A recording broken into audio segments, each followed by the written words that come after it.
I'll never forget that sound, the 3 soft knocks on my apartment door just before midnight, the night before my twin sister's wedding. They weren't loud or hurried, but something about them froze me in place. It was the kind of sound that carried weight, like the air itself had tensed up. I remember glancing at the clock, 11:58, and wondering who would come by at this hour. Maybe a neighbor, maybe someone lost. But the moment I opened the door, I knew. Lily stood there in her rehearsal dress, her hands shaking, mascara streaked down her cheeks. The white fabric was torn at the hem, stained near the collarbone. Her left cheek was swollen, and her lips split in 2 places. Her eyes, usually soft, hopeful, were wild and hollow. He lost control again, she whispered. Then her knees buckled and I barely caught her before she hit the floor. I dragged her inside, the chill of the night following us in. She was trembling so hard her teeth chattered. I wrapped a blanket around her, guided her to the couch, tried to steady my breathing. Up close she looked worse. The bruises darker, the scratches deeper. "Lily, what happened?" I asked, even though I already knew the answer. She just stared at her hands, silent. Her engagement ring glinted in the low light, that flawless diamond mocking both of us. I pressed her gently, but she flinched at the sound of his name. Jason Calloway, the perfect fiancé, the man everyone called a dream come true.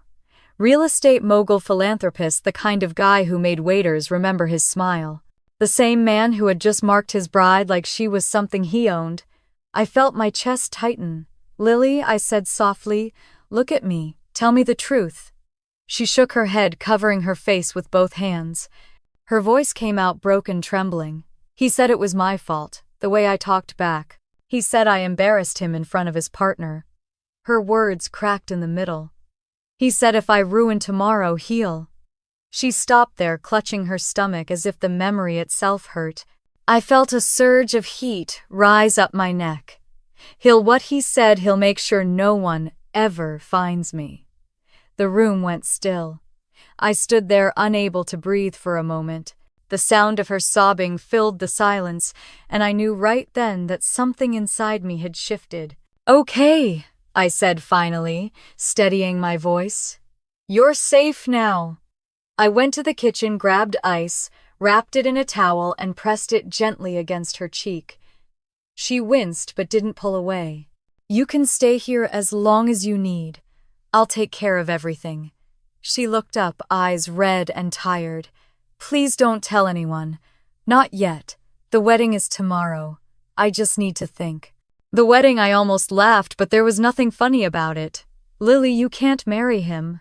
"I have to," she said quietly. "Everyone's coming. His family, the press, the investors. If I cancel, he'll..." "Enough." My voice came out sharper than I intended. "He already did. Look at you." She started to cry again, the sound small and desperate. I sat beside her, trying to swallow the anger that burned in my chest. Every part of me wanted to drive to that mansion, drag him out by the collar and make him pay. But Lily wasn't ready for that, not yet. She was still inside the cage he built. As she cried, I couldn't help but remember who she used to be. My twin, my other half. We grew up in Indiana, the daughters of a truck driver and a school librarian. We lost our parents in a highway accident when we were 12. From then on, it was just us. I was the loud one, the fighter, the girl who got detention for punching a boy who pulled her hair. Lily was the soft one, the believer. She thought everyone could be fixed if you just loved them enough. When she met Jason 2 years ago at a charity gala, she called me the next morning sounding like a teenager in love. "He's kind, Am. He listens. He makes me feel safe." I wanted to believe her. At first, even I did. Jason was smooth, polite, attentive. He donated to her school, sent flowers to our Aunt Ruth, and offered to pay for Dad's old truck restoration just because it made her smile. But there was something off about him, something in the way he looked at her, as if she were a possession he'd bought. I tried to warn her back then. We fought about it. It was the first real fight we'd ever had. After that, she called less, visited less. I convinced myself maybe I was wrong. Maybe she really had found something good. Until tonight. Now watching her on my couch, her face bruised, her spirit crushed, I knew every instinct I'd buried was right. She drifted into sleep near 3 a.m., curled up beneath a pile of blankets. I sat in the kitchen, staring at the wall, my mind racing. I couldn't close my eyes without seeing those bruises, the fear in her voice. I thought about calling the police, but what would I tell them? That a billionaire hit his fiancée. They'd take a report, file it away, and she'd end up back with him before morning. Jason was powerful, connected, careful. He never left marks where cameras could see. He played the long game: gaslight, first isolate, second control, always. I stared at the clock again, 3:15 now, and felt something deep and cold settle inside me. Not just rage, purpose. The wedding was set for tomorrow evening at a private resort by Lake Michigan. The Calloway family had rented the entire property. Press invitations, floral arches, imported wine, the works. It would be perfect. Except it wouldn't. I looked at Lily, sleeping, the faint rise and fall of her chest. I thought about all the time she'd covered for him, all the smiles she'd faked. He thought she'd walk down that aisle tomorrow like nothing happened. He thought wrong. When the first rays of morning crept through the blinds, I went to my desk and opened my laptop. I typed Jason's name into the search bar. Page after page of glowing headlines appeared: Jason Calloway, the man who gives back. Real estate's rising star. The gentleman of Lakefield. It made me sick. But there were other stories too, hidden deeper. Mentions of an ex-girlfriend who left the city abruptly. A dismissed lawsuit. A rumor about a temper. All conveniently buried under donations and smiling photos. I bookmarked everything. In the next room, Lily stirred and muttered something in her sleep. I went to check on her. She looked peaceful, but I could still see the faint red marks around her throat. I touched the edge of the bruise, gently, rage bubbling up again.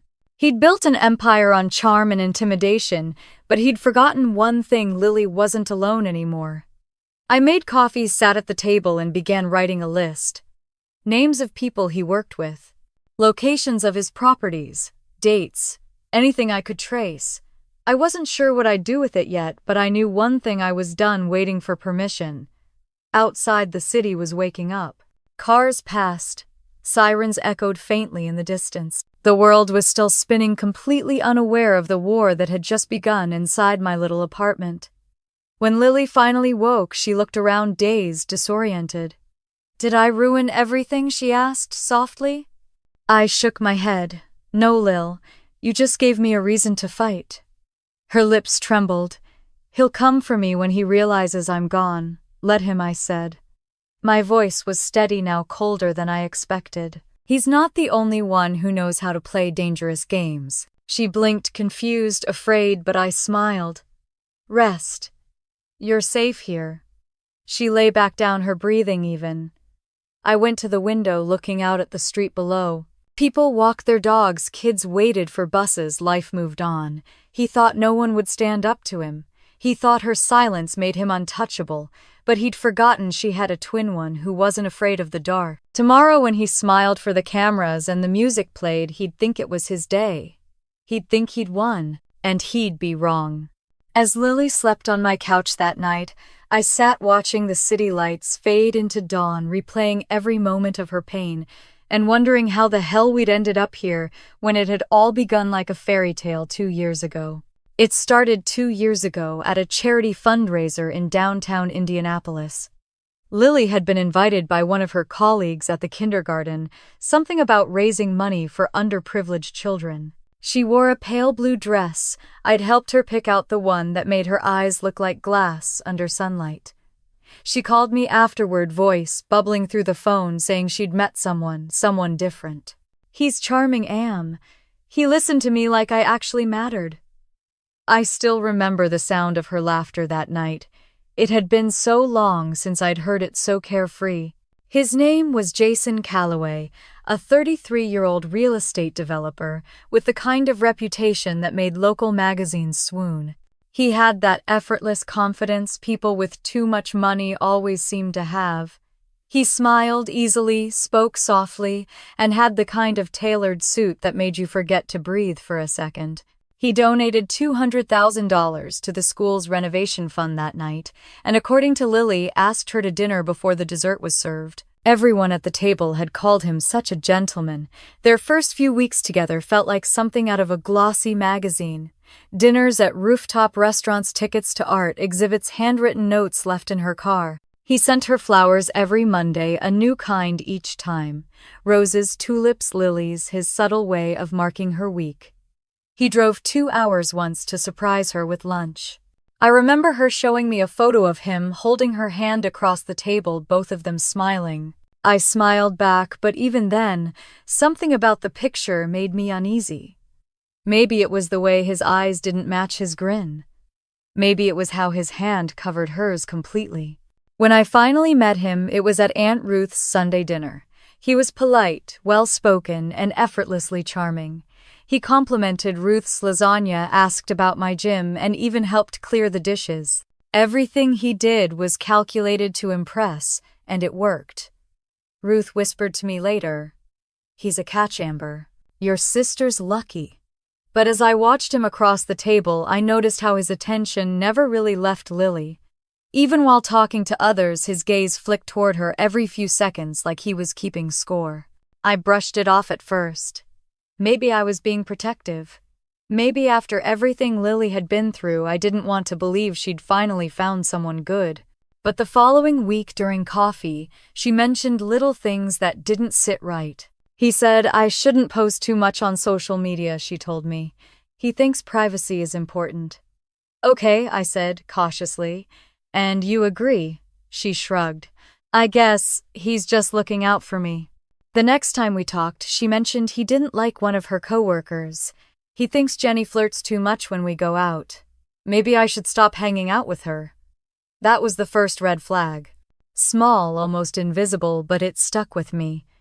Control never comes all at once. It arrives dressed as care.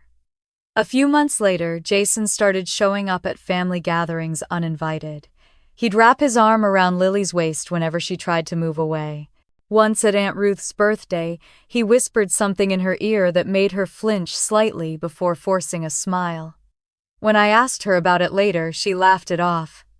"You're imagining things," she said. "He just worries I work too much." But I wasn't imagining it. I saw the tension in her shoulders, the way her eyes darted to him before she spoke.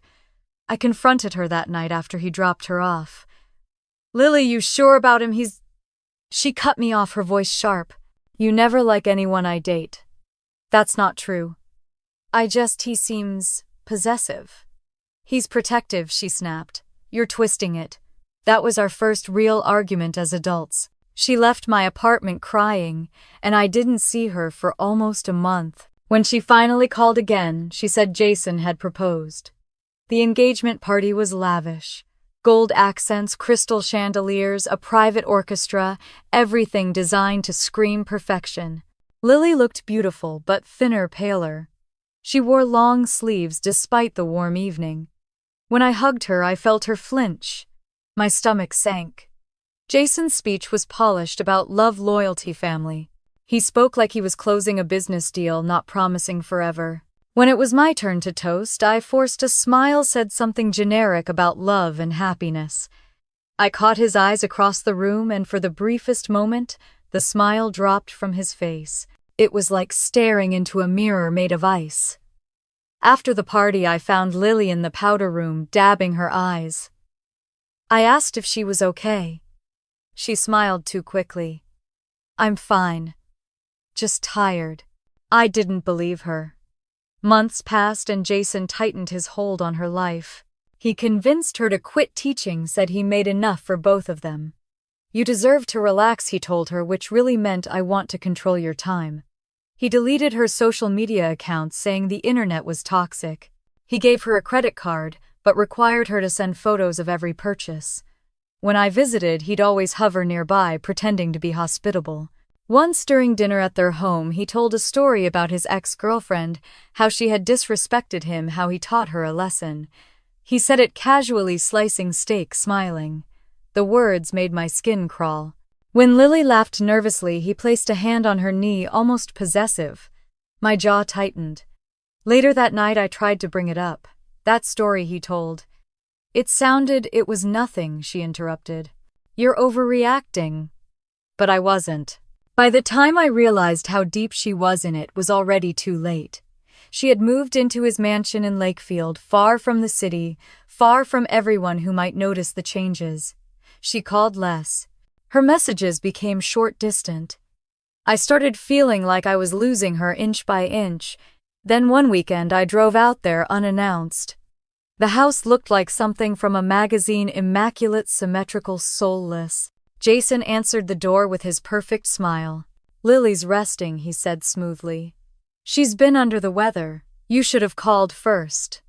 I tried to look past him, but his body blocked the doorway completely. When I said I'd wait, his smile tightened. She really needs rest. Maybe next week. I drove home that day with my stomach in knots. Something about the way he said rest felt wrong, rehearsed. 2 weeks later, Lily came to visit me.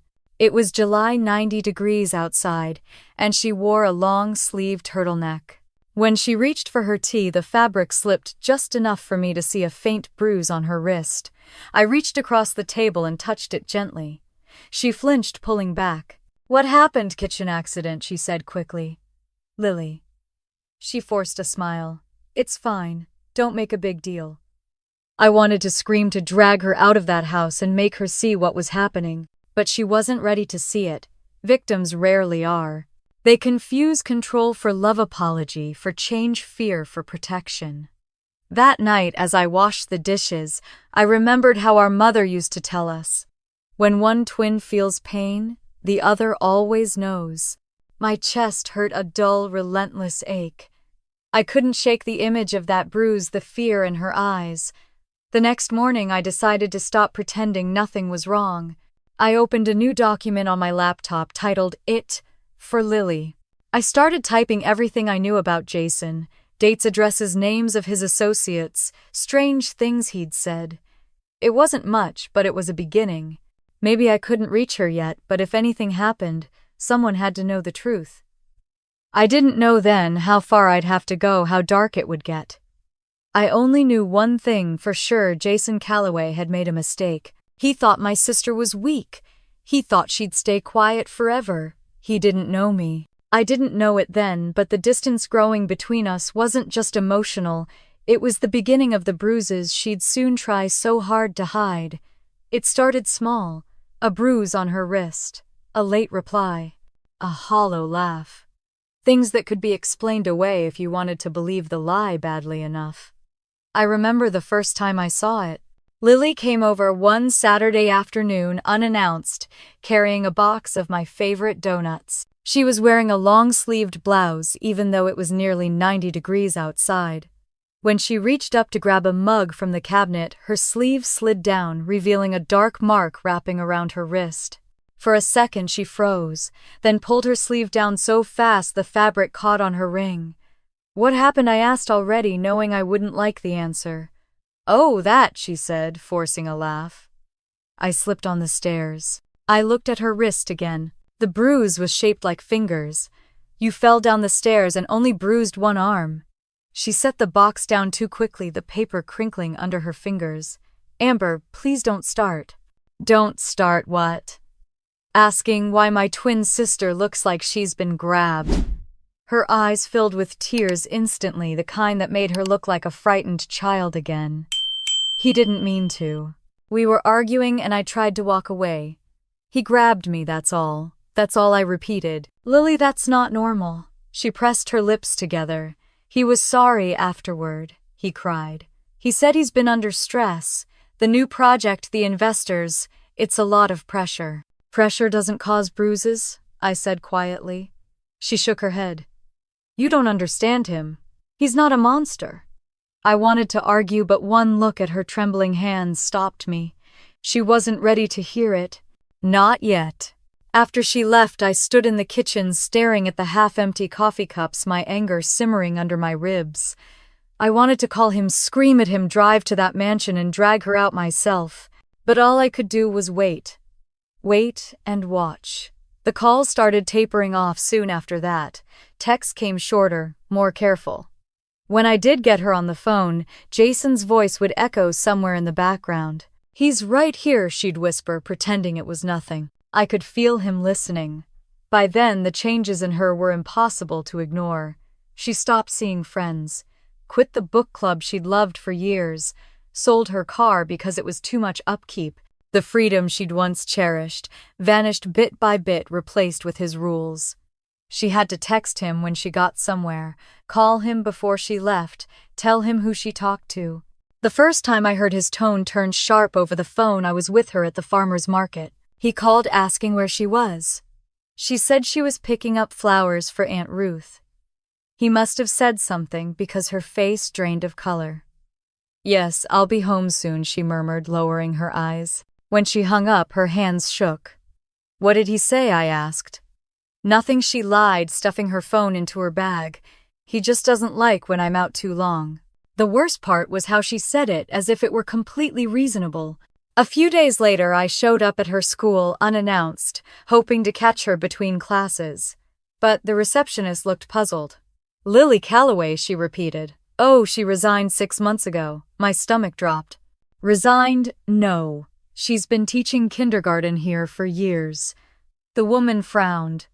Her husband made a generous donation to the school when she left, said she wanted to focus on family life. I thanked her numbly, stepping back into the sunlight that suddenly felt too bright. He'd erased her, even from her job. That night, I wrote her a long message, begging her to come visit to talk, to remember who she was before him. I waited for hours. No reply. The next morning, I found a single text. "I'm okay. Please stop worrying." It felt like a goodbye. Weeks later, she invited me to dinner, saying she wanted to clear the air. I drove to their mansion, a pristine white house overlooking the lake. Every inch of it looked curated, lifeless. When she opened the door, I barely recognized her. Her hair was shorter, straighter, perfectly styled like his mother's. Her face was made up flawlessly, but her smile didn't reach her eyes. Jason appeared behind her, all charm and polish. "Amber," he said warmly, reaching for my hand. "We've missed you." I ignored his touch. "Have you—" He chuckled, pretending not to notice the frost in my tone. "Come in. Dinner's ready." The dining room was a showroom, glass table, crystal glasses, not a single thing out of place. He'd poured wine before I sat down, watching every move I made like I was part of an interview. When I asked Lily how she was, she smiled stiffly. "Perfect. Just perfect. She's been working on being more organized," Jason said, slicing his steak. "Structure is good for her." "Structure," I repeated, my voice flat. "You make her sound like a project." His smile tightened, but his tone stayed smooth. "We all need improvement, don't we? Especially when we're building a future together." For a moment, the room went cold. Lily dropped her fork. It clattered loudly against the plate, and Jason's eyes flicked toward her, sharp, calculating. "Sorry," she murmured, bending to pick it up. I felt my pulse in my throat. "I think I should go," I said finally. Jason stood, pulling out my chair like the perfect gentleman. "Of course. Drive safe." He followed me to the door, that same polite smile plastered on his face. As I stepped outside, he leaned closer, his voice low. "Family can be disruptive. Don't let your concern for Lily get in the way of her happiness." I froze. "Is that a threat?" He laughed softly. "A reminder." I didn't answer. I just walked away, heart pounding. That night I couldn't sleep. His words replayed in my head, oily and smug. I turned on my computer and pulled up his company website, scrolling through glossy photos of smiling employees and charity events. I made a folder on my desktop titled Jason Calloway, Truth. It started small notes, screenshots, names of his business partners, addresses of his properties. But it gave me a sense of control. If he wanted to make my sister disappear, I'd make sure he couldn't hide. Weeks passed, and I watched from a distance. Every photo she posted when he allowed her to was polished perfection. The comments all said how lucky she was. If only they knew. One night near midnight, my phone buzzed. A text from Lily. "He's sorry. He promised to change." I stared at the screen for a long time, then typed back, "He won't. Please come home." No reply. 10 minutes later, another message came, but this time it wasn't from her. It was from his number. "Stay out of our lives." My chest went tight.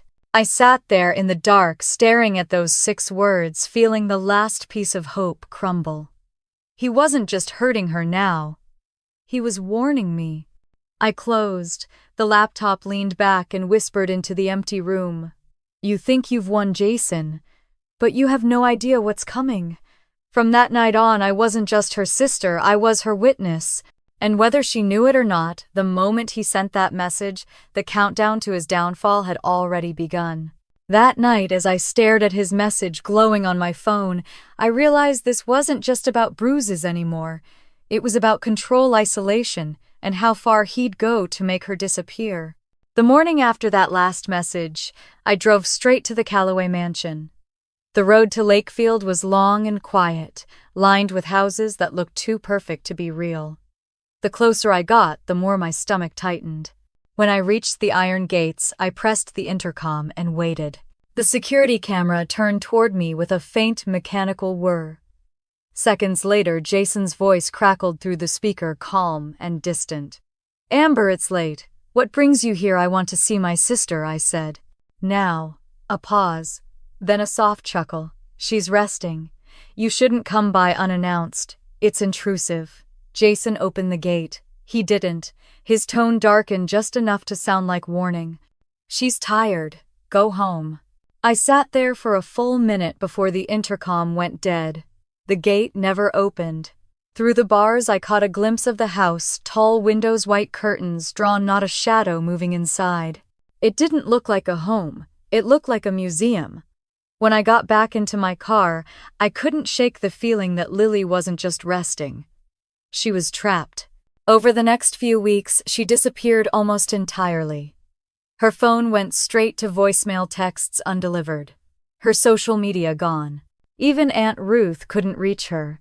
It was as if Jason had erased her existence. What I didn't know then was that inside that mansion, Lily's life had become a silent war. He started with cameras, one in the kitchen, one in the hallway, another in their bedroom. "For safety," he said, "so I can protect you when I'm away." He made her share her location 24 hours a day. When she asked for space, he smiled. "Why would you need space, sweetheart? Everything you need is right here." He took her car keys, told her driving was stressful and unsafe. He paid the gardener, the maid, the driver, all men he hired himself. They followed his rules, not hers.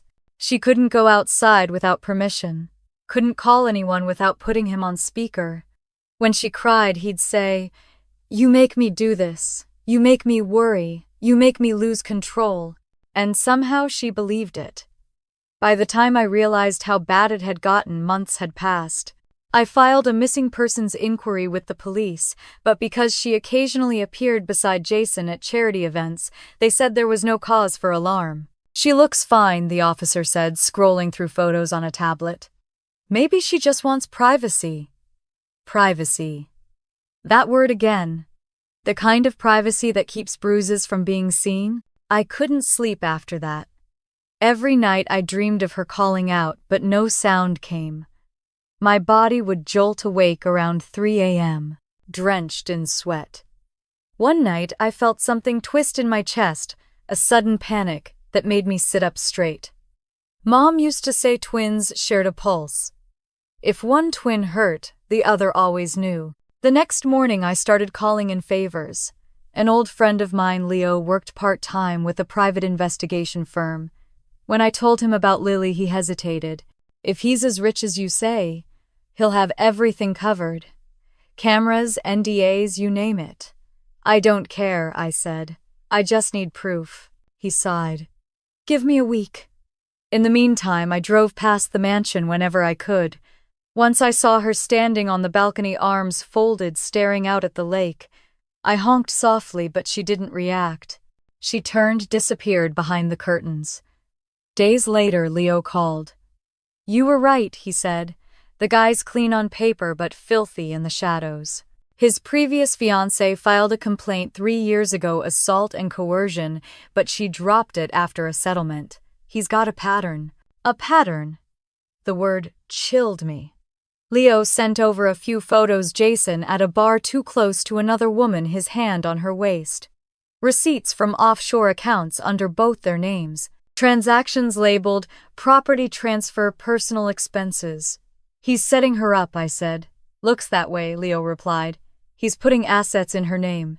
If something goes wrong, she'll take the fall. I hung up and felt the world tilt. It wasn't enough for him to own her body, he wanted to own her ruin too.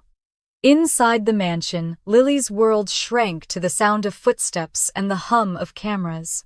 She kept a journal hidden in the lining of her dresser drawer. Small, shaky handwriting filled each page. He checks my phone every night. He says my family poisons me. He smiles when I cry. Every day blurred into the next. The only light she saw was through the window where she'd sometimes imagine me standing outside waiting. Once she wrote, "If I ever get out, it'll be because she felt me fading." I did feel it. One evening while coaching my students at the gym, my vision went white for a second. A piercing ache ran through my ribs like I'd been punched. I dropped the pad I was holding and gasped. My students rushed to help, but I waved them off. I knew it wasn't me who'd been hit.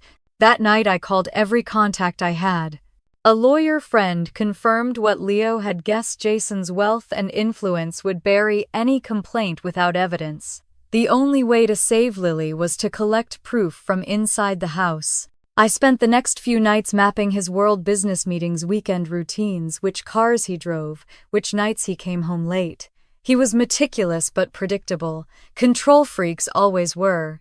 One Thursday evening, Leo sent another file. "You're not going to like this," he said. It was an email exchange between Jason and his financial advisor discussing a prenuptial addendum.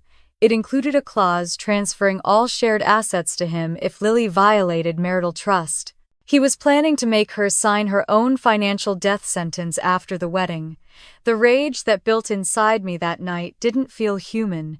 It felt ancient, instinctive, protective. I drove to the lake again, parked near the property, watched from a distance. The lights were on upstairs. A shadow moved across the window, Jason's broad frame pacing. Then I saw her, Lily. She was standing still, her face faintly illuminated by the glow from inside. When she turned toward the window, our eyes met. For a moment, neither of us moved. Then she raised her hand, slightly pressing it to the glass. It was enough. A silent signal. I pressed my palm to the windshield in response, whispering through tears, "Hold on, Lily. I'm coming." When I got home, I made a folder called Evidence. Phase 1. I saved everything: emails, screenshots, bank records. I knew I couldn't storm in there. That would only make him tighten the leash. I needed to be smarter than him. But even as I planned, he was planning too. A few nights later, my phone buzzed at 1:12 a.m. It was a message from an unknown number. "You think you're clever, Amber. Stay away before you ruin your sister's life." I stared at the text until my hands stopped shaking. Then I smiled bitterly. He'd finally noticed me. That meant he was scared. The next morning, I called Helen Hayes, a lawyer who specialized in domestic abuse cases. I told her everything. She listened in silence, then said, "If you want to save your sister, we need hard evidence, recordings, documents, something the police can't dismiss. Can you get that?" "Yes," I said, though I had no idea how. Helen's voice softened. "I've seen women come back from worse. But you have to be careful. Men like him, when they start losing control, they get dangerous." I knew she was right. But I also knew something she didn't. I'd already crossed the point of no return. That night, I packed a small bag, camera, recorder, flash drive, and stared at the reflection in the mirror. For the first time, I wasn't just angry. I was focused. Jason had built a fortress to keep my sister captive. He thought no one could get past his walls. He was about to find out that walls can fall from the inside just as easily as from the outside. I thought exposing his secrets would scare him into retreat, but instead he doubled down, turning his control into spectacle when the wedding announcement arrived. The wedding announcement came 3 months later, landing in my inbox like a slap. A glossy invitation, cream paper, and gold lettering embossed with their initials, J and L. Join us to celebrate the union of Jason Calloway and Lily Grant. I stared at it for a long time, my coffee turning cold beside me. He wasn't just keeping her trapped anymore, he was locking her in for good. The headlines came next. Real estate mogul set to marry beloved teacher. The photos made me sick. Jason in a tailored suit, hand on Lily's waist, both smiling at a camera that didn't know the difference between love and fear. Only I could see it. The stiffness in her posture, the tension in her smile, her hands pressed tightly together, not entwined with his. I didn't RSVP. I wasn't about to sit through a ceremony that celebrated her captivity. The engagement party was held at a hotel downtown. I went anyway, dressed in black, blending into the crowd. Chandeliers glowed overhead, champagne glasses clinked, and laughter filled the air. Jason moved through the guests like a king in his court, shaking hands, kissing cheeks, charming everyone who mattered. Lily stood by his side, beautiful as always, but there was something ghost-like in the way she moved, as if she were watching herself from somewhere far away. I stayed in the back until his speech began. Love, Jason said, smiling for the cameras, is about devotion, trust, the willingness to become one. The audience applauded. I nearly gagged. When it was over, he stepped down, shook a few hands, and eventually came my way. Amber, he said, his voice smooth as honey. So glad you could make it. I met his gaze, refusing to play polite. Wouldn't miss it. He leaned closer, the smile never leaving his face. Your sister's lucky to have you. I hope you'll always be supportive. Always, I said, though we both knew what I meant. Lily found me later near the balcony, eyes darting like a frightened bird. You shouldn't be here, she whispered. Then tell me to leave, I said. Say it and I'll go. Her lips trembled. He'll be angry. He's always angry, Lily. You're just the easiest one to blame. She looked away, her voice barely audible. I can't do this right now. Then when I demanded, keeping my voice low, after the vows, after he signs your life away, she blinked, hard tears welling up. He said everything will change once we're married, that things will get better. I almost laughed. That's what every abuser says right before they make sure you can never leave. Her breath hitched. You don't understand. He has people. If I try, I do understand, I said, stepping closer, and that's exactly why I'm not letting this wedding happen. Before she could answer, Jason appeared, hand firm on her back. There you are, sweetheart. The guests were wondering where you'd gone. I was just talking to Amber, she said quickly. His smile was practiced, his tone too calm. Ah, family reunions are always emotional. Then, lowering his voice so only I could hear, try not to upset her, Amber. It's a delicate night. I watched them walk away, her shoulders shrinking as he guided her back into the light. That was the moment I decided to end this my way. Later that night, I drove to a quiet diner on the edge of town where Marianne, Lily's old college friend, waited for me. She worked at the same bank Jason used for his investments. I shouldn't even be talking to you, she said, glancing around nervously. I just need to know if he's hiding anything under Lily's name. She sighed, flipping open her laptop. He transfers small amounts every week to an offshore account, all under her credentials. Jesus, I muttered. He's setting her up. Exactly, Marianne said. If something happens, it'll look like she was part of whatever shady deal he's running. He's covering his tracks. I closed my eyes. Can you get me copies? She hesitated, then nodded. I'll try. But if he finds out I could lose my job, I won't let that happen. When she handed me the flash drive 2 days later, I knew I was holding a weapon. Meanwhile, inside that mansion, things were spiraling. Lily later told me he'd started reciting house rules every morning. She had to cook breakfast by 7, keep her phone unlocked, greet him at the door when he came home. If she hesitated, he'd give her the silent treatment for hours. Some nights he locked her in the bedroom under the guise of keeping her safe. And yet he planned the wedding like nothing was wrong. He hired a designer, ordered flowers from France, booked a live orchestra. Control disguised as love. He told her she'd wear a modest gown, classic, not attention-seeking. When she asked for lace sleeves, he said lace looked cheap. She agreed, of course. Disagreeing meant consequences. But what he didn't know was that Lily had started recording him. It began after she found a tiny recorder I'd given her years ago, hidden inside an old makeup case. She used it whenever he lost his temper, just a few seconds at a time, enough to capture his words. "You think you can embarrass me, I'll decide when you speak. No one will ever believe you." Each night she tucked the device into a drawer, whispering a silent prayer that someday it would matter. When she finally told me about it over an encrypted chat app, my heart nearly burst from relief. "Keep recording," I told her. "We're going to need it." We worked in secret, piece by piece. She'd slip me files whenever Jason was out of town. I'd store them with the financial records Marianne had given me. Together they painted a picture of the man he truly was, controlling, cruel, dangerous. The plan started to take shape in my mind, like a puzzle clicking into place. If he wanted the wedding to be his victory, I'd make it his undoing. But then something unexpected happened. One evening I got an email from an anonymous sender. No text, no subject line, just an attachment. When I opened it, a photo appeared, me standing outside the bank with Marianne 2 days earlier. The message followed a minute later. "You're being watched." I froze. My apartment suddenly felt too small, the walls too close. I shut the blinds and turned off the lights. He knew. Somehow he knew. For hours I sat there, heart pounding, waiting for footsteps in the hallway, for the sound of a knock. Nothing came. Only silence. When I finally calmed down enough to think, I realized something important. He wasn't threatening me because he was in control.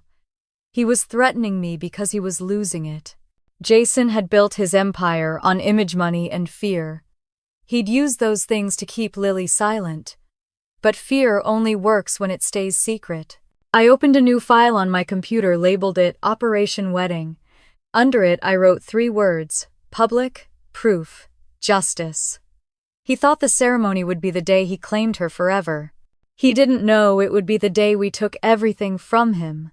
By the time the wedding date was officially set for June 14, I had backup copies of every file stored in 3 different places. Marianne had arranged an encrypted email ready to send to multiple news outlets if anything happened to me. Helen, the lawyer, was on standby. And Lily, my brave, broken sister, had started to believe again. "He's been drinking more," she whispered during one of our last calls before he took her phone. "He talks about the future like it's already decided. I don't think he suspects anything yet."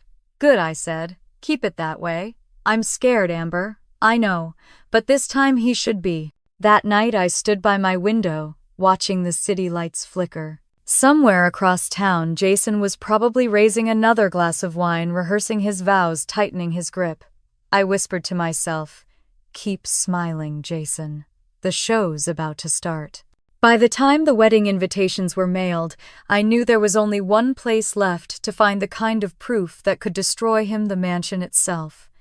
The mansion looked even colder than I remembered. I parked 2 houses down, waiting until the security lights cycled off. The lake shimmered in the distance under a bruised purple sky. It was quiet, too quiet for a house that large.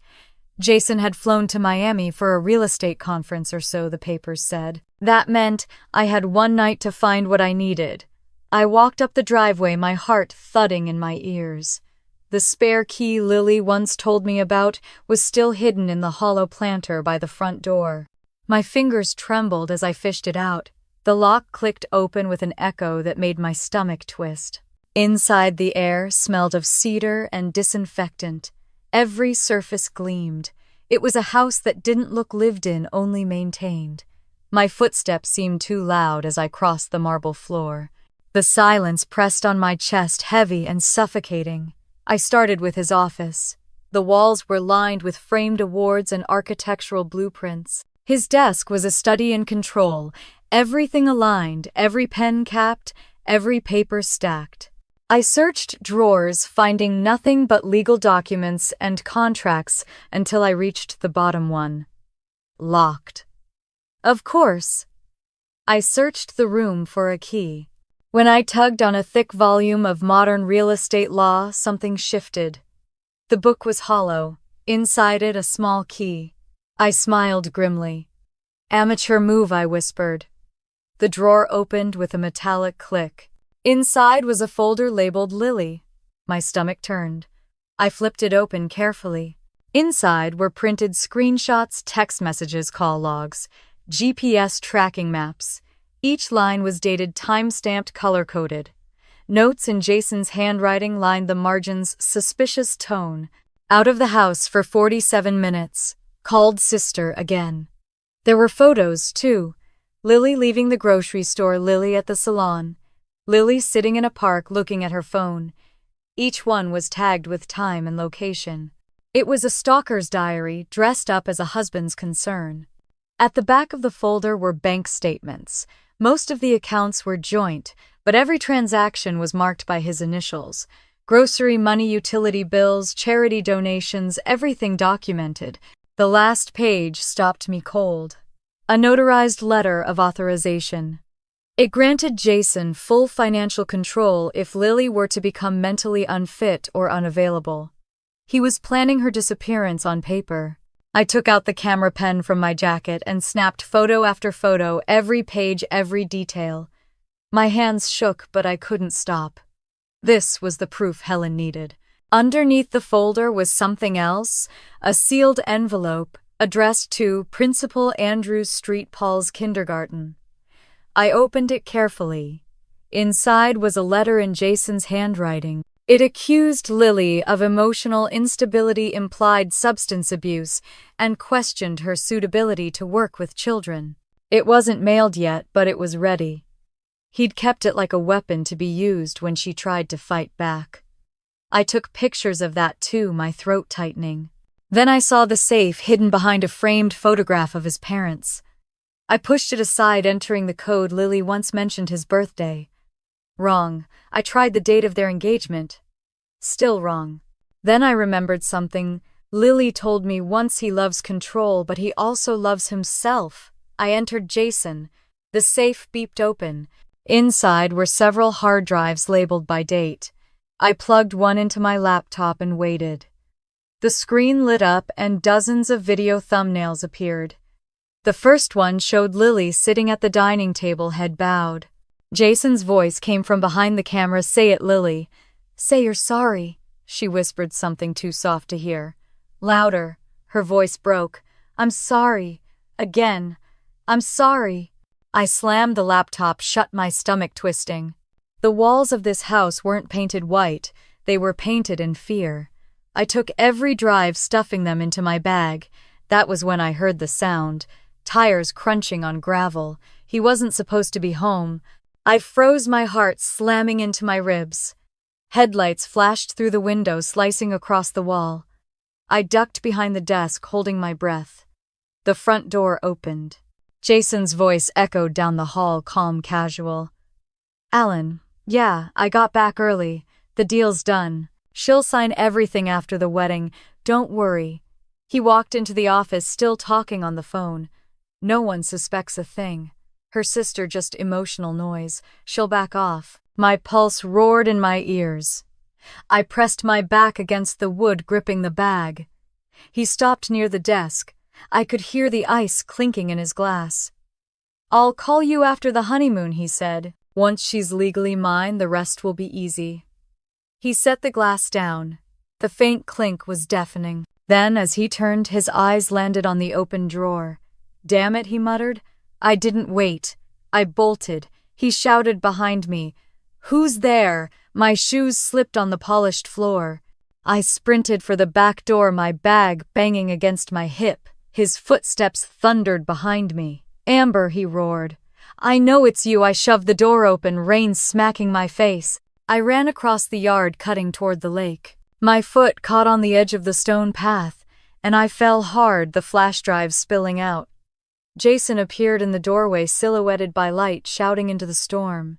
"You can't hide from me!" I scrambled to grab the drives, shoved them into my jacket, and ran to the car. My fingers fumbled with the keys, shaking so badly, I dropped them twice. The headlights from the house swept across the driveway. Finally, the engine roared to life. I sped off gravel, flying behind me. He didn't chase me. Maybe he didn't need to. Maybe he already had a plan. When I got home drenched and shaking, I plugged one of the drives into my laptop again, just to make sure it worked. The video opened to a clip dated 6 months ago. Jason stood in front of the camera, straightening his tie. "This is for documentation," he said. "Control is love. Without control, there is chaos."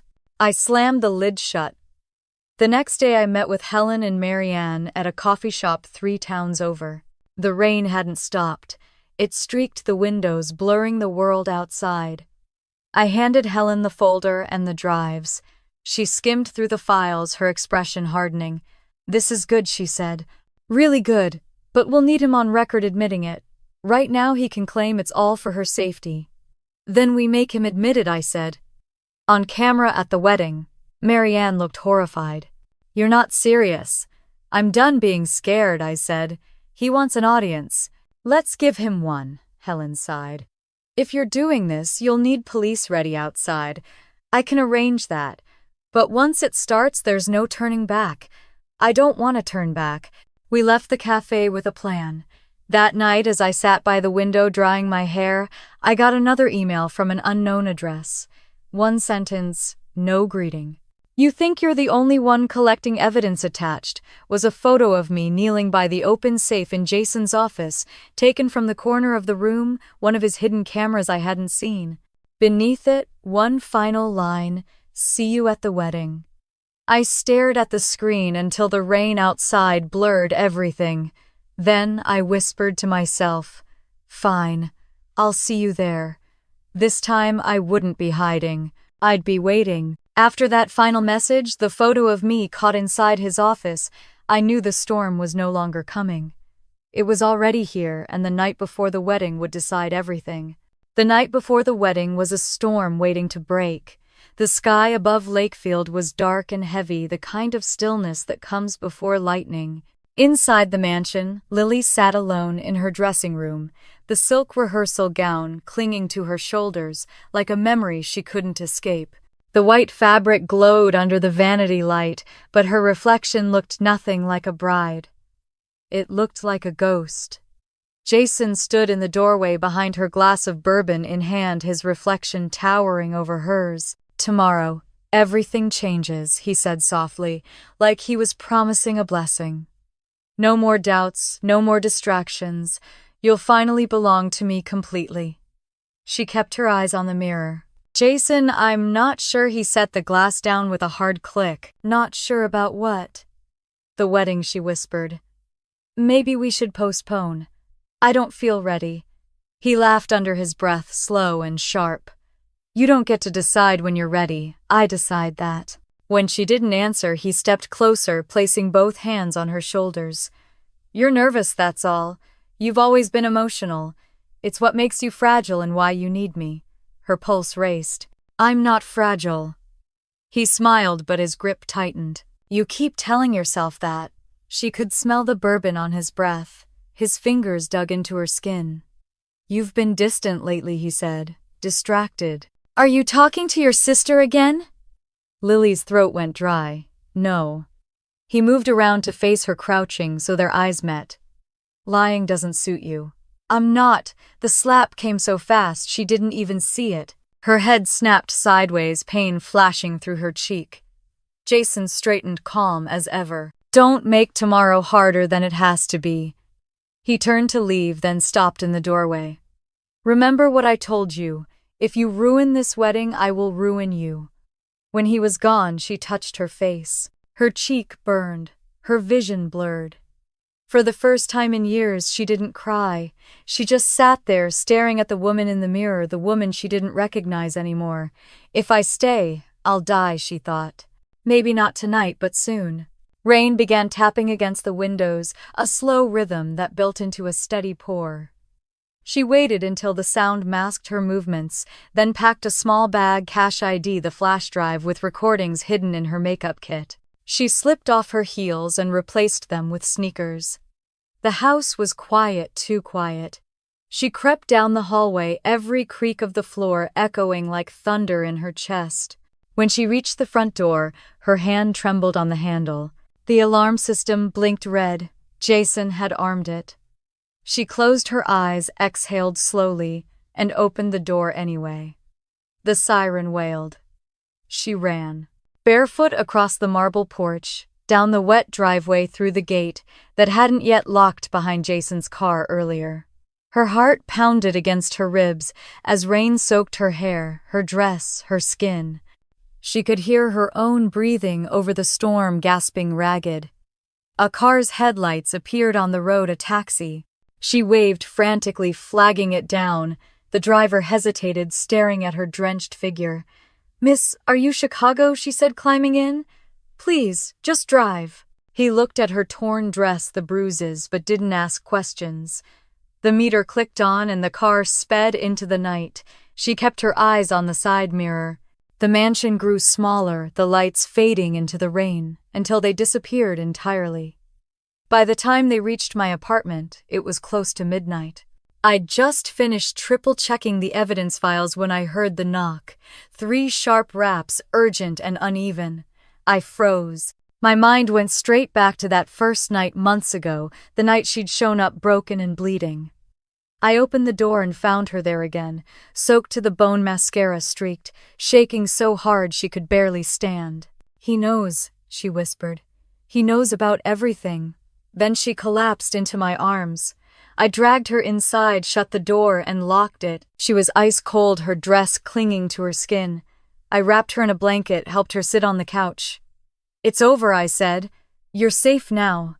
"No," she choked out. "He'll come for me. He said he'll make me disappear if I run. Then he'll have to find you first." I knelt in front of her, brushing wet strands of hair from her face. "Lily, listen to me. You're not alone anymore." Her eyes filled with tears. "He said no one would believe me." "I do," I said. "And tomorrow everyone else will too." She blinked, confused. "Tomorrow?" I took her bag, unzipped it, and pulled out the flash drive. "You kept recording, didn't you?" She nodded weakly. "I thought maybe just in case." I smiled faintly. "You did good. You did everything right." I plugged the drive into my laptop. Jason's voice filled the room. "You think you can embarrass me? You're nothing without me." The sound made Lily flinch, but I turned the volume up anyway. "This," I said, "is what's going to bury him." Her voice broke. "Amber, you can't go to the police. He has lawyers' people in his pocket. He'll twist everything." I shook my head. "Not the police. Not yet." She frowned. Then would I closed the laptop and met her eyes. "The wedding. We're going to end it our way." Her breath caught. "What do you mean?" "I mean we're going to show the world who he really is." Her eyes widened. "At the ceremony, yes." She looked terrified. "Amber, no. You don't understand what he's capable of." "I understand exactly," I said quietly. "That's why this has to happen." She buried her face in her hands, trembling. "If he finds out, he won't," I said. "We'll be ready." For a moment, neither of us spoke. The rain outside softened, tapping gently against the windows. When she finally looked up, her expression had changed. There was fear, yes, but also something else, resolve. "What do you need me to do?" she asked. "We'll start by moving you somewhere safe. Aunt Ruth's place. He doesn't know where it is." She nodded. "And then I said we make sure that every person in that room hears what he's done." I spent the rest of the night gathering everything, copies of the videos, the bank statements, the letter to her principal, the tracking logs. I saved them all to a single flash drive labeled Wedding Day. When the sun began to rise, Lily finally fell asleep on my couch, her breathing steady for the first time in months. I stood by the window, watching the pale gold light spill across the floor. Tomorrow, Jason would be standing in front of hundreds of guests, cameras flashing, reporters smiling. He'd think it was his victory lap. He had no idea what was coming. I glanced back at Lily curled beneath the blanket and whispered, "You did it, sis. You survived. Now let's make sure he doesn't." Outside, the rain stopped completely. The first clear light of morning broke through the clouds, sharp and clean like a blade. As dawn crept through the blinds, the storm outside finally quieted, and in that fragile silence our plan to end Jason's reign began to take shape. The morning after the storm, I woke to the smell of rain and the faint hum of my laptop still running. The air in the apartment felt heavier, as if the walls themselves had stayed up all night with us. Lily was sitting by the window, wrapped in a blanket, staring at the city skyline. Her eyes were swollen but clear. There was something different about her now, something I hadn't seen in years. I poured 2 cups of coffee and handed her one. "You slept 2 hours," I said. "That's progress." She smiled faintly. "I used to think sleep was the safest place in the world. Now I'm afraid to close my eyes." I sat across from her, watching the sunlight reflect off the wet pavement outside. "You don't have to be afraid anymore. We're not running. We're fighting back." Her fingers tightened around the mug. "I still don't understand how. He has everything, money, power, people who believe him. Then we use that against him," I said. "He's obsessed with control, right? With being perfect in public tomorrow. We take that perfection and shatter it." She looked at me for a long moment. "You really think this will work?" "It has to." We spent the next hour going over every detail. The ceremony would be held at the Callaway Estate by Lake Michigan. 500 guests, media coverage, a live orchestra, and most importantly, a full sound and projection system that could play video from a USB drive. Jason wanted spectacle. I'd give him one he'd never forget. Helen arrived around noon, bringing with her a manila folder and an expression that said she'd barely slept. "I've spoken to the district attorney," she said, setting the folder on the table. "If we can get him admitting to physical or psychological abuse, anything that indicates control or threat, the DA can file charges immediately. But we need it recorded cleanly, publicly." Lily shifted uncomfortably. "Publicly," she repeated. "You mean during the ceremony?" "Yes," I said before Helen could answer. "When everyone's watching. He can't hide behind lawyers if it's live." Helen hesitated. "It's risky. He'll react badly, maybe violently. But the police will be stationed outside, ready to step in. I've coordinated with an officer I trust." I nodded. "Good." Lily leaned forward, her voice barely above a whisper. "What if he knows? What if he sees through it?" "He won't," I said. "He's arrogant. He thinks he's already won. People like him never see the fall coming." Helen gave a small nod. "I'll make sure the police are ready by noon. You'll have one shot at this, Amber. Don't miss it." After she left, the apartment grew quiet again. The city outside moved on with its usual rhythm, cars, sirens, laughter. But inside time felt slower, stretched thin by anticipation. Lily stood and walked to the mirror by the hallway. She stared at her reflection for a long moment, then reached up and touched the faint bruise still visible under her makeup. "He made me hate myself," she said softly. "Every day a little more." I stepped beside her. "He doesn't get to own that anymore." She turned toward me, her eyes shimmering. "I want to help. Tell me what to do. Teach me everything," I said. "How he talks, how he moves, what he expects from you." So she did. For hours, she walked me through the world he'd built. How the coffee had to be ready at 6:30 sharp, 2 sugars, cream heated exactly 20 seconds. How she had to walk behind him, not beside him in public. How he hated when she spoke too softly, but despised when she spoke too loud. Every rule was a scar. Every detail a confession. By evening, I knew enough about his routines to mimic his expectations perfectly. We wrote it all down in a small notebook, pages filled with phrases and gestures, his triggers, his patterns, his weaknesses. When she finished, she leaned back exhausted. "You sound just like him now," she said, half joking, half shaking. "Good," I said, "because tomorrow he'll never see you coming." For a while, neither of us spoke. The air was thick, with everything unsaid, the fear, the memories, the quiet rage that had become the only language we shared. Around 7, Aunt Ruth called from her home in Michigan. I told her everything, skipping the worst parts, but not the truth. "Bring her here," she said without hesitation. "I'll keep her safe." Lily's eyes filled with tears of relief. "I can't believe she'll still want to see me." "She never stopped," I said. We packed her bag with what little she had. Before we left, she went to my desk and picked up the flash drive labeled Wedding Day. She held it in her palm like something sacred. "It's strange," she said. "This tiny thing holds every nightmare I've lived and every hope I have left." I smiled sadly. "That's what power looks like, Lil. Small, quiet, underestimated." The drive to Aunt Ruth's took 2 hours. The roads were still slick from the rain, and the fields outside the city glowed gold under the setting sun. We didn't talk much. Words felt too fragile to touch.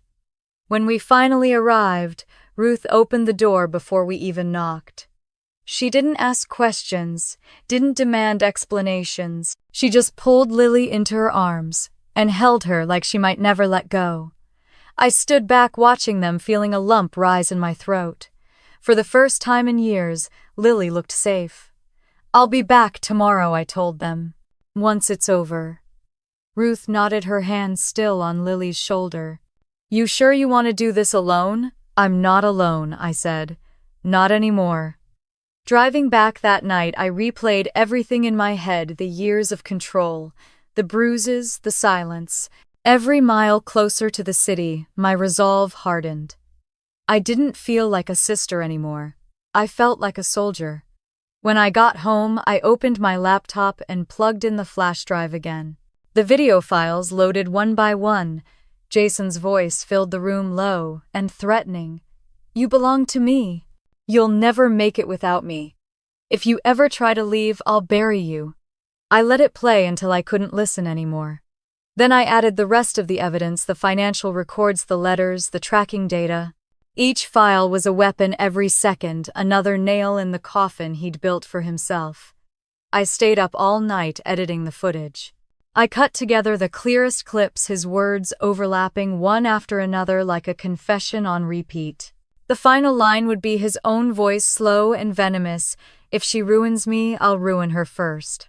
When the video was ready, I saved it twice, once on the flash drive and once in a cloud drive, with a timed email set to send to Helen in 12 hours, just in case. At dawn, I sat by the window watching the first light creep across the city. The rain had stopped, but the streets still glistened, reflecting a pale, uncertain sun. I thought about Lily sleeping safely in Aunt Ruth's spare room, about Jason rehearsing his vows, about the guests who'd come to witness a love story built on lies. For the first time, I felt calm. There was nothing left to plan, nothing left to fear. Tomorrow, when he smiled for the cameras, he'd think he was celebrating his victory. But the truth would be waiting for him in 4K resolution, in surround sound, in front of everyone who'd ever believed his mask.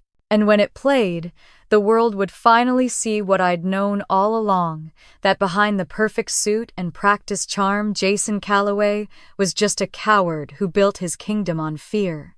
The day of reckoning was less than 24 hours away.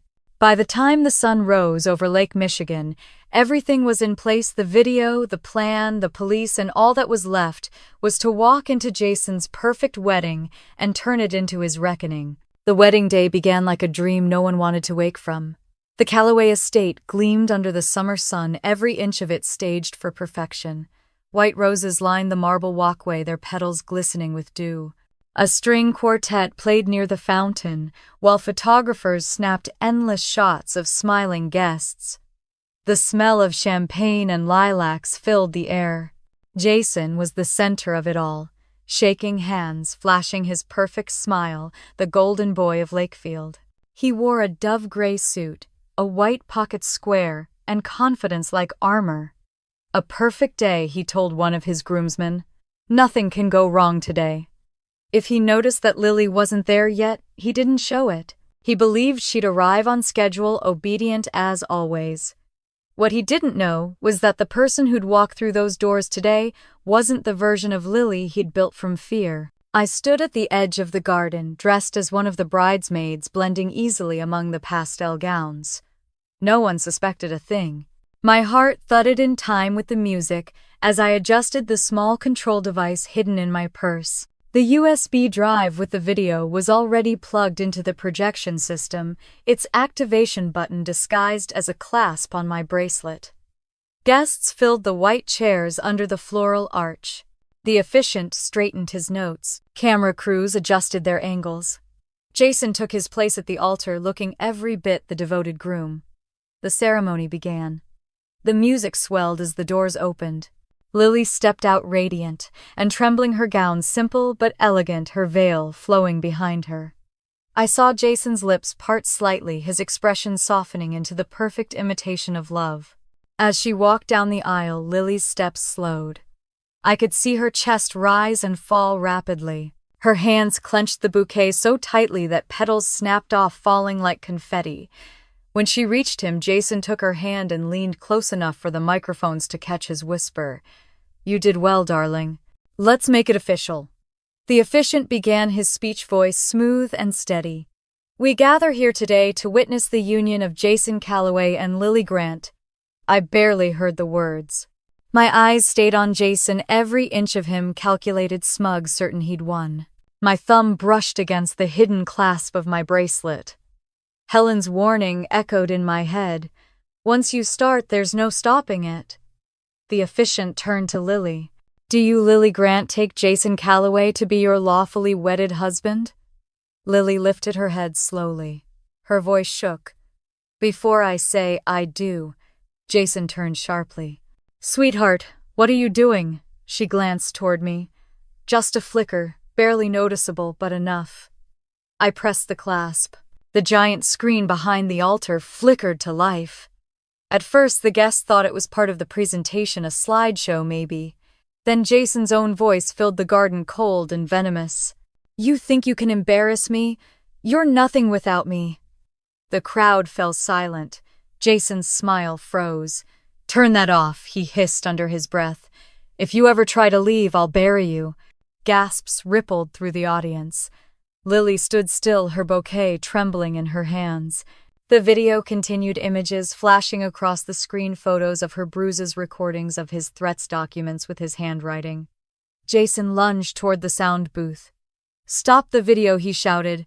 This is a sick joke, but it was too late. His voice thundered through the speakers again. "You belong to me. Control is love. Without control, there's chaos." Murmurs turned to outrage. Reporters stood, phones lifted, cameras rolling.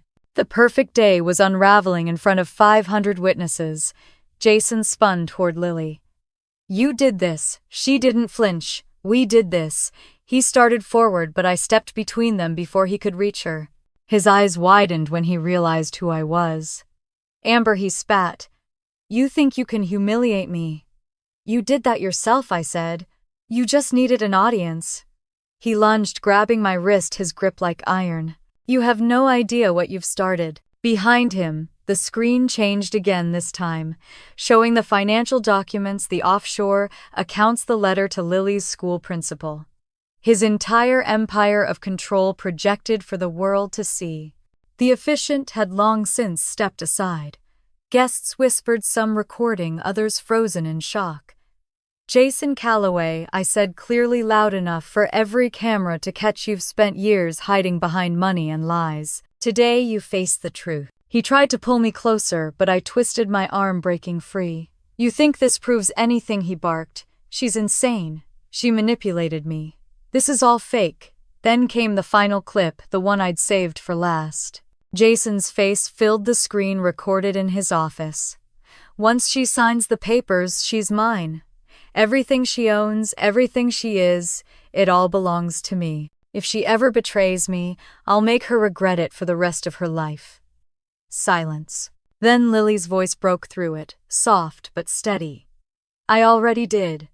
Jason froze. For the first time, real fear flickered in his eyes.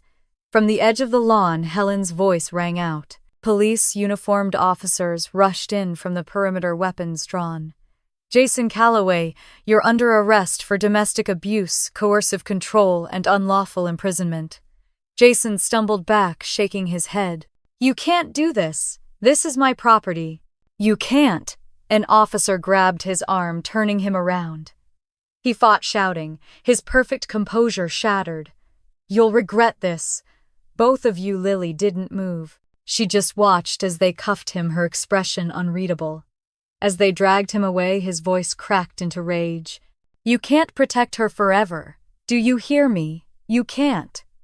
The crowd was silent again, save for the sound of his voice fading toward the police cars. The video ended, leaving the screen black. The air felt heavier, thicker. Then slowly applause began, hesitant at first, then stronger. Someone shouted good for her and others joined in. Reporters swarmed forward, cameras flashing, microphones outstretched. I stepped aside, letting Lily take the center. She looked fragile and radiant all at once. Are you okay? I whispered. She nodded. For the first time, yes. I took her hand, squeezing it. It's over. She exhaled shakily. No. It's just beginning. The crowd parted as the police car pulled away, taking Jason with it. The sky, impossibly blue a few minutes ago, had darkened with clouds. A light wind moved through the gardens, scattering petals and programs. Guests began to leave quietly, some in tears, others dazed. The string quartet had stopped playing long ago. The only sound left was the soft rustle of silk as Lily walked away from the altar, her veil trailing behind her, like a ghost of the life she'd just buried. I followed her down the aisle that was no longer a path to a marriage, but an escape route, a road back to herself. At the gate, she turned to me, her voice barely audible. Thank you. I shook my head. You saved yourself, Lily. I just helped you turn on the lights. She smiled faintly, the wind catching her hair. Then let's never turn them off again. We walked away together, leaving the ruins of his empire behind us, the music, the flowers, the lie. And for the first time in years, I didn't feel rage or fear. I felt peace, the kind that comes only after the storm has destroyed everything false and left behind what was real. As the police car carrying Jason disappeared beyond the gates, the applause faded into a stunned silence, and I knew the real confrontation was only just beginning. The air inside the hall was still vibrating with the echoes of his name, Jason Calloway, spoken by the police, shouted by the guests, whispered by the press like a curse that had finally been broken. The string quartet had long stopped playing their instruments, forgotten on the floor. Lily stood at the center of it all, veil-torn eyes wide, her breathing uneven but steady. Jason, still in disbelief, twisted against the officer's grip. His voice carried through the room, dripping venom. You think this is justice? You think you've won? No one answered. Cameras flashed, capturing every flicker of rage that twisted his perfect face. I stepped forward, closing the distance between us. It's over, Jason. He laughed, a jagged, hollow sound. Over. You just ruined a man's life. On television. You think the world's going to believe a sob story? And a bunch of doctored videos? They don't need to believe me, I said. They saw you. They heard you. His smile faltered for a split second, but then he turned it into another smirk. You don't get it, do you? People forget. They'll say I was provoked, that she's unstable. They'll write sympathy pieces for me by morning. Helen, standing beside one of the officers, cut in. Not this time. The district attorney already has the files. The copies you sent, the recordings, everything. The story won't fade its evidence now. Jason's eyes snapped to me. You planned this. You broke into my home. I didn't deny it. I did. And I found the files you kept, the tracking, the fake letters, the drives. You built your own prison, Jason. I just showed everyone the blueprints. His composure cracked. He lunged forward, snarling, but the officers held him fast. For a moment he looked less like a man and more like something cornered, feral. You can't cage me, he hissed. I have lawyers, judges, money. I'll walk out before sunset. Then enjoy your last few hours of daylight, Helen said, her tone calm and cold. They dragged him toward the doors, but he twisted his head around to glare at Lily.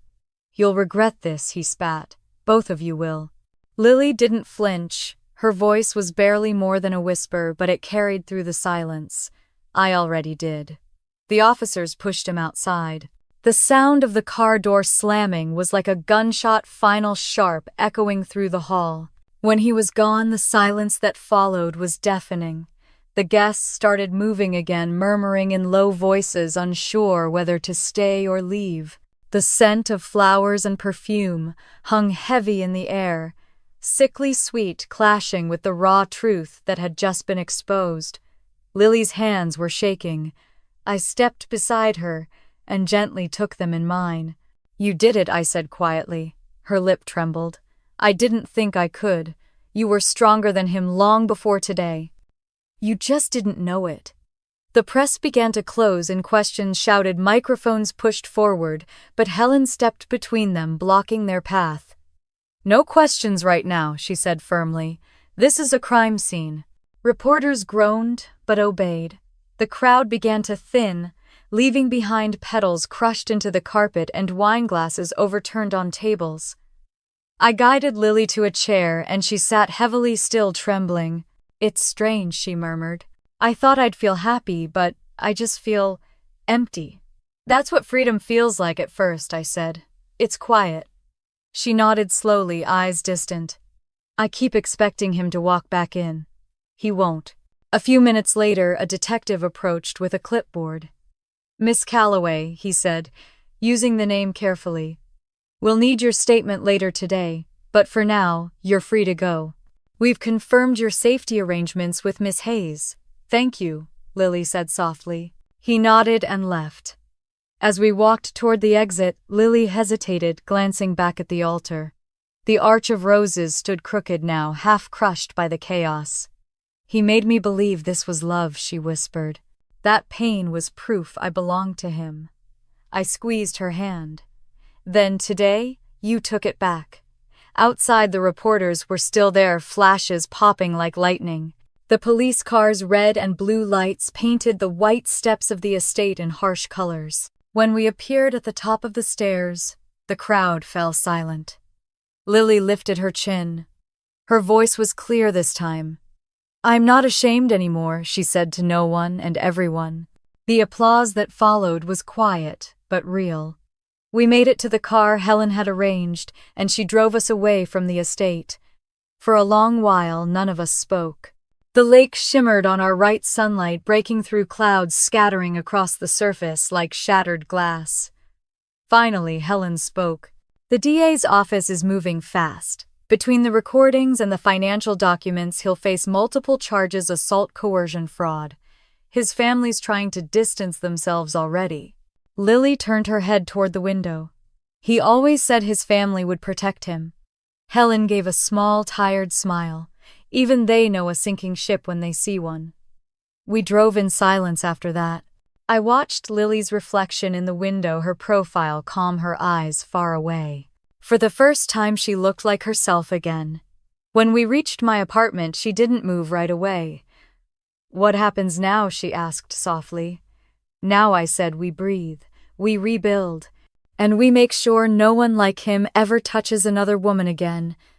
She nodded, a small spark lighting in her eyes. I'd like that. Inside, the apartment felt almost too normal. Coffee cups on the counter, blankets on the couch, everything untouched since the night before. Lily went to the window, watching the city below. It's strange, she said. I lived in that house for 2 years and it never felt like mine. But this place, it feels safe. That's because it's yours now, I said. A knock on the door made both of us freeze. Helen moved, first checking the peephole before opening it. It was a police officer, one of the same men who had arrested Jason. Sorry to bother you, he said. Just wanted to let you know we've got him booked. He's been processed and moved to county holding. He's not getting out tonight. Lily's shoulders sagged with relief. Thank you. He tipped his hat and left. The sound of the door closing felt like the end of something vast and dark. That night, I couldn't sleep. Every time I closed my eyes, I saw his face the way he'd looked at her, at me, at the world, as if he could bend it to his will. But even those memories couldn't drown out the sound of the handcuffs snapping shut. Around midnight, Lily walked into the kitchen barefoot, wearing one of my oversized shirts. "I can't sleep either," she said. I poured her some tea. "I don't think either of us will not for a while." She smiled faintly, the kind of smile that carried both exhaustion and peace. "Do you think he'll ever change?" "No," I said simply. "But we did." She nodded, looking out the window. The city lights flickered in her eyes. "I used to think strength meant staying. Now I know it means leaving." We stood there for a long time, the silence between us comfortable. The worst was over, but the echoes would linger. I knew that. She did too. Still, as the first light of dawn crept across the horizon, something in her posture shifted. She straightened her shoulders, exhaled, and whispered, "I'm free." And for the first time, I believed it. By the next sunrise, the chaos had spilled far beyond the wedding hall. Jason's arrest was on every screen in America, and the storm we'd unleashed was only beginning to spread. By morning, the world knew his name for all the wrong reasons. Every major network carried the story: the groom arrested at his own wedding. Headlines called it "The Fall of Lakefield's Golden Man." They played clips of the arrest, freeze-framing Jason's twisted face as police dragged him away in cuffs. Reporters dissected his empire, his charities, his perfect marriage, peeling away the lies one layer at a time. I sat on the couch staring at the television, half a mug of cold coffee in my hand. Lily was still asleep in the bedroom. The city outside our window looked the same as it always had: buses, morning traffic, the sound of life moving on. But something in me had changed. I wasn't angry anymore, just tired. Helen called just after 8. The DA's office confirmed everything she said. "He's being charged with assault, coercive control, and financial fraud. The recordings and documents you collected are enough to hold him without bail." For a moment, I couldn't speak. Without bail. That's right, he won't buy his way out this time. "Good," I whispered. "Press will be insane for a few days," she continued. "Don't answer questions, don't post online. Just stay quiet and let the story breathe. They'll turn to the next scandal soon enough." When we hung up, I muted the TV and sat in silence. The quiet felt foreign, almost heavy. Then I heard soft footsteps. Lily appeared, hair tousled, wrapped in one of my sweaters. "Is it true?" she asked. "Yes," I said. "He's in custody." Her breath caught. "They really arrested him. They really did." She sank onto the couch beside me, covering her mouth with both hands. For a second, I thought she might cry again. Instead, she laughed, a sound so raw and strange it startled both of us. "It's over," she said. "I didn't think I'd live to say that." I smiled faintly. "You earned it." She leaned back, eyes closing. "It doesn't feel real." "It will," I said softly. "Give it time."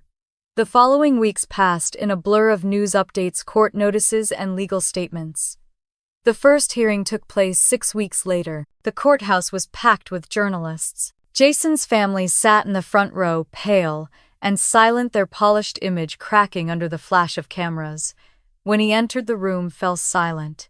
His suit was gone, replaced by an orange jumpsuit, but he still tried to wear that same smirk. When he saw Lily sitting beside Helen and me, his smile faltered for the first time. The prosecutor read the charges aloud, each one landing like a hammer: domestic abuse, unlawful imprisonment, fraud, intimidation. Jason's lawyer tried to argue the evidence was manipulated, but the recordings spoke for themselves. Then came Lily's turn. She stood slowly, her hands trembling slightly as she took the stand. The courtroom lights were harsh, but her voice was clear. "For 2 years I lived in fear," she began. "He told me no one would ever believe me, that my pain was proof I was weak. But I wasn't weak, I was silenced. And now I'm done being silent." The room was utterly still. Even the reporters stopped typing. When she finished, the judge nodded solemnly. "Thank you, Mrs. Calloway. You may step down." I wanted to reach for her, but she didn't need me. She walked back to her seat, with her head high, her steps steady. After the hearing, the news spread fast. Talk shows replayed her testimony, calling it powerful and transformative. Women across the country began sharing their own stories online, using hashtags like #IamLily and #VoiceAfterSilence. For the first time, her pain wasn't just hers, it became a light for others. Still, the nights weren't easy. Sometimes she'd wake up gasping, drenched in sweat, convinced she heard him calling her name. Sometimes she'd stare out the window for hours, lost in thought. Healing isn't linear. It's a slow climb with too many shadows. One afternoon, she sat with her therapist, a gentlewoman named Dr. Hayes. I waited in the hallway, listening to muffled voices. Later, Lily came out, her eyes red but peaceful. She asked me what I want now, she said. What did you tell her? I said I want to live without looking over my shoulder. I smiled. That's a good start. Weeks passed. Slowly, life began to stitch itself back together. Lily started teaching again at a small preschool outside the city. The first day she came home covered in paint and glitter, her cheeks flushed from laughter. They made me a card, she said, holding it up. Crayon hearts covered the paper, and in the middle, written in shaky letters, "Miss Lily is brave." I kept it pinned on our fridge. Meanwhile, I returned to training at the gym. Word had spread about what happened, and more women started asking about self-defense lessons. I renamed the class Proof Over Pain and taught them how to fight, how to stay aware, how to trust their instincts. Every session reminded me of what we'd survived. But the past had its way of lingering. One night a letter arrived in the mail, no return address, just my name, written in messy block letters. Inside was a single sheet of paper. "You think this ends with me?" I stared at it for a long time, my pulse spiking. It could have been from anyone, a troll, a supporter of his, maybe even him trying to reach from his cell. I didn't show Lily. I burned it in the sink and watched the flames curl around the words until they were nothing but ash. That night I dreamed of the lake. The water was calm, reflecting the moonlight, and Lily stood on the shore in her wedding dress, smiling. "He can't hurt us anymore," she said. Then she walked into the water, the fabric rippling like silk, until she disappeared beneath the surface. I woke with tears on my face. The next morning the call came. Helen's voice was brisk but steady. "The trial's over. He's been convicted, 18 years, no parole." I sat down hard on the edge of the bed. 18 years? Yes. Between the abuse, the fraud, and the recordings, the judge gave the maximum. When I told Lily, she didn't speak for a long time. Then she whispered, 18 years, that's almost as long as I've been alive since I met him. I reached for her hand. Now, you get to live the rest of it free. That afternoon, we went to the lake together. The same lake that had once reflected his house now shimmered in the sun, beautiful and untamed. Lily held a small wooden box in her hands. Inside were the last remnants of him, her wedding ring, the old phone he tracked, and a letter he'd once forced her to write apologizing for disrespecting him. She took a deep breath, opened the box, and emptied it into the water. The ring caught the light once before sinking. "He can have the lake," she said quietly. "I have the sky." We stood there until the sun began to set, the water glowing gold and pink. When we finally turned to leave, I felt something ease inside me, a weight lifting, a chapter closing. For the first time, it wasn't revenge I felt, it was peace. And as the waves brushed the shore, I realized that sometimes justice isn't loud or cinematic. Sometimes it's just silence, steady, certain, and free. When Helen called to tell us the sentencing date had been set, Lily and I looked at each other in silence, knowing that whatever the verdict would be, it would finally close the last door he had ever held open in our lives. The courtroom was silent except for the steady voice of the judge reading the verdict. Jason Calloway is hereby sentenced to 18 years in state prison without the possibility of parole. The gavel struck once, sharp and final. For a moment the sound hung in the air like thunder after a long storm. Lily exhaled beside me, her shoulders trembling. Her hands were clasped so tightly in her lap that her knuckles had turned white. I reached over and placed my hand on hers. She didn't look at me, just stared straight ahead, her lips parting on a single breath. "It's really over," she whispered. Reporters scribbled notes, cameras flashed, but all I heard was that sentence echoing in my head 18 years. After everything he'd taken, 18 years felt both too much and not enough. But it was justice, and that was more than I ever thought we'd see. Outside the courthouse, the air was bright and sharp, the kind of crisp fall morning that smells like change. The steps were lined with journalists, their microphones raised like spears, but for once their noise didn't touch us. Helen stood by the door talking to one of the officers, and when she saw us, she smiled for the first time in months. "It's done," she said. "He's going away for a long time." Lily nodded. "Thank you." Helen shook her head. "Don't thank me. You did this. Both of you." We walked down the courthouse steps hand in hand through the crowd that parted to let us pass. Some people clapped quietly. Others just watched, their faces solemn, respectful. A woman near the barricade reached out, tears in her eyes. "You gave me courage," she said softly. "I left my husband last week because of you." Lily froze for a moment, then leaned forward and hugged her. "You did that yourself," she whispered. "But thank you." As we walked away, I saw her smile, the real kind, small but alive. It was like seeing sunlight after years underground. By afternoon, every major outlet had picked up the story. The headlines read, "Justice for Lily Grant Abuser Sentenced to 18 Years. But we didn't watch the coverage. We went home, ordered takeout, and sat in silence, listening to the faint hum of the city through the open window. Lily stirred her noodles absently. "What happens now? Now," I said, "you live." She smiled at that, a tired, genuine smile. "I don't even remember what that means." "Then we'll figure it out together." A week later, she moved back into a small house near the lake, the same lake where she had once stood on the balcony, afraid to even breathe without permission. She painted the walls a warm shade of yellow, filled the rooms with plants, and adopted a dog from a rescue shelter. She named him Chance. Sometimes I'd visit her after work and find her sitting on the porch sipping tea, watching the sunset. She'd always wave, a small content gesture that spoke louder than words. In those quiet evenings, we never talked about him, not once. He was a chapter we had closed, and every day after was a page we got to write ourselves. Months passed. Winter came, then spring. The lake thawed, the flowers returned, and so did the light in Lily's eyes. She started a foundation for survivors of domestic abuse called the Second Voice Project. Her mission was simple: to help women rebuild their lives with dignity, resources, and support. I helped her with the outreach events, standing beside her as she spoke to groups of women who looked like versions of her past, self-tired, afraid, but quietly defiant. Every time she finished a speech, the applause would come softly at first, then swell until it filled the room. After one event, I asked her how she kept her composure, telling her story over and over. She said, "Because every time I tell it, he loses another piece of control, and I get another piece of myself back." She was right. I returned to teaching self-defense full-time, renaming my studio Rise and Guard.